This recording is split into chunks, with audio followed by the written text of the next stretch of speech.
Tonight, we put a human face on the draconian Alabama abortion bill that the governor just signed into law. We're going to show you the very real consequences. Then, a former Republican congressman who represented the moderate wing of the party when there was one, he'll weigh in on the state of the GOP today. SHAYS of Connecticut, he joins us. Also, the announcement that nobody saw coming, or even if they did, nobody seems to care about, but everyone talking about for all the wrong reasons. If you are Bill de Blasio here, not a very welcoming welcome. The mayor of New York City, he's running for president, but it's hard to really figure out why. Good evening and welcome to RFL. I'm Richard French. Now, while we were on the air last night, Alabama Governor Kay Ivey, she signed the most restrictive abortion bill in the country. And now the fallout is just beginning.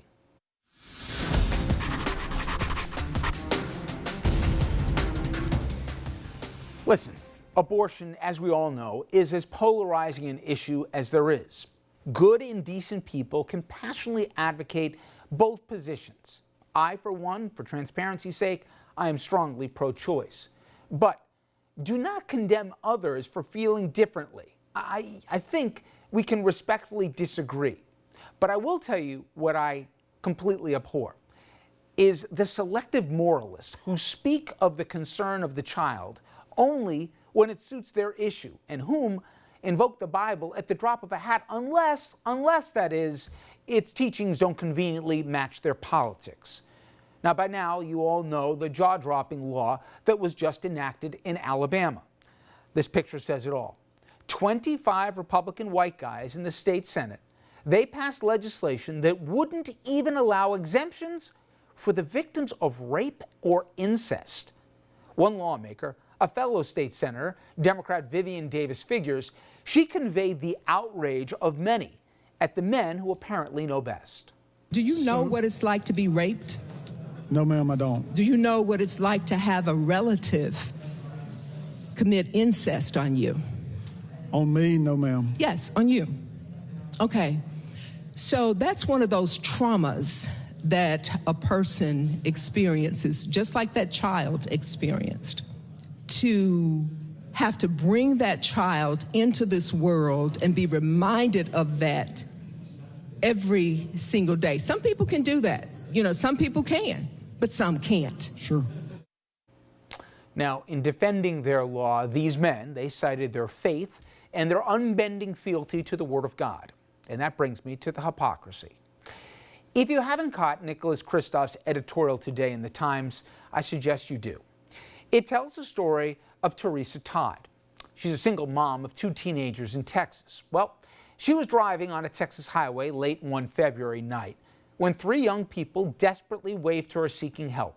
It turned out the young people were siblings from El Salvador, 2 brothers and a sister. They fled their country fearing the unending gang violence and their sister's safety, that after a local drug lord said that he wanted to make her his quote-unquote girlfriend. Well, that February night, on that dark Texas road, the boy's sister was in horrible physical pain. It turned out that in addition to starvation and dehydration, she was suffering from an undiagnosed, possible fatal condition. Anyway, Teresa pulled over. She did so because she wanted to see if she could help. Later on, she would say, the siblings reminded her of her kids. She left the young people, she let them warm up in her car, and she texted anyone that she could think of to see where she could take the young lady to get emergency medical help. Now, while she was doing this, a sheriff's deputy pulled up behind her, and soon he was joined by a Border Patrol agent. They then took the 3 kids, sister, she was hospitalized for 4 days, and now all of them sit in ICE custody. Teresa, you may ask, well, what was she rewarded for her Good Samaritanship? Well, she was arrested. She was kept in a holding cell for 3 hours before she was released, and while not yet charged, authorities are reportedly considering a federal indictment. Now, this brings me back to faith. Teresa has an abiding one. She's a churchgoer. She, like I, have been told on Sundays that we are all God's children, that we are to feed the hungry and to clothe the naked. We have been taught of God's compassion to the indigent and the needy. We have been raised to help our fellow man. This brings me now to the hypocrisy. A few of those lawmakers we showed you in Alabama, at least they were transparent about what was really going on. It was about politics, using women in their state as a vehicle to get to the Supreme Court to try to upend established precedent. And it is politics, certainly not faith, that criminalizes even helping children in need.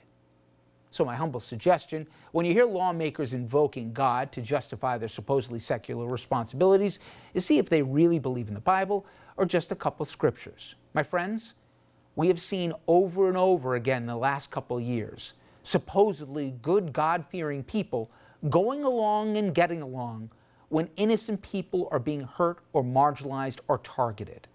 But yet, they will call to the Almighty when it comes to the issue of choice. Be consistent is what I ask. If you love the unborn child, love all of God's children as well. That is, if you believe in the Bible. Coming up next, former Congressman Chris SHAYS. He'll join us. The Republican for Connecticut, moderate, bipartisan, and reasonable. Those are the things that he was most notably characterized over his years in office. And those, my friends, are in short supply in the Republican Party.